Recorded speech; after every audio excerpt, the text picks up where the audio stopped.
Hello everyone, welcome back to the channel. So today I'm going to tell you how to force restart iPhone SE second generation or third generation.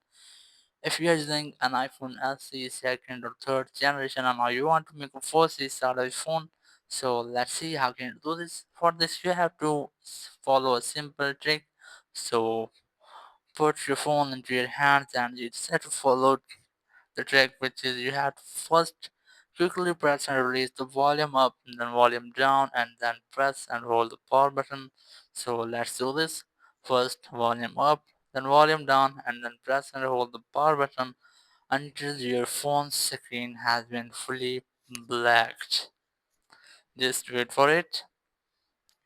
And here you can see my phone screen has been fully black, and you have to keep it until Apple logo won't show, and after that just release the button, and then that's how you can easily make a forced restart of your iPhone SE second generation and third generation. Thank you very much for watching the video. Until next video, bye bye.